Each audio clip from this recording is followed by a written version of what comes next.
Hello, Joseph Noy here, founder and CEO of Noy Group, connecting with you on Zoom, side of our 2020 first half Treasury Investment Managers Peer Group 2 meeting, sponsored by Neuberger Berman. A big thank you to them. I'm sure they did a fantastic job. I also want to thank all our members who participated and who continue to validate that the unique Noy Group meeting experience can happen virtually. I want to share a couple takeaways. The first is that fixed income markets need fixing still.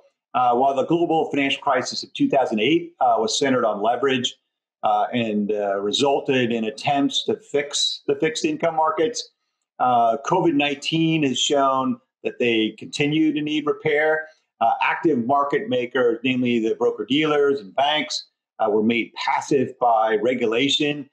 Dodd-Frank and the Volcker Rule post 2008 crisis, and no one has really replaced them. Liquidity is a significant issue, and it should not take the Fed intervening with unprecedented size and speed to support fixed income markets and keep them functioning. They need liquidity provided by regular market participants, and fixed income funds saw in this crisis both record outflows in the early days and then record inflows more recently.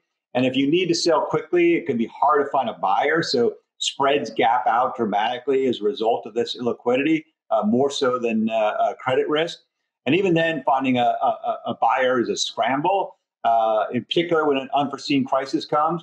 And that is until the central bank steps in. Then when investors return to buy back in, spreads narrow to reflect the implied buyer of last resort.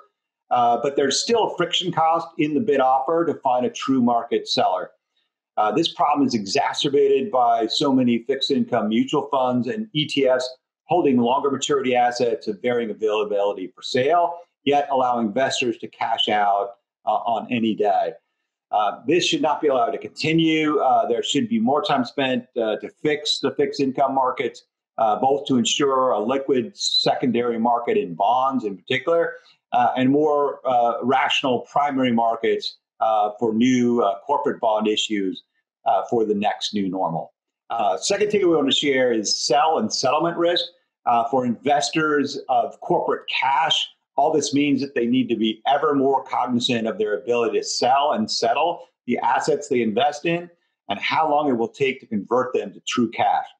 As a result, operational cash buckets will likely get larger as a percentage of total cash, and more high quality liquid assets such as cash and demand deposit accounts, treasuries, and money market funds that invest in them will be a larger percentage of that operational cash bucket. And this is really for similar reasons that banks are regulated to hold high quality liquid assets as liquidity buffers. That's it for me, Joseph Noy, connecting with you on Zoom.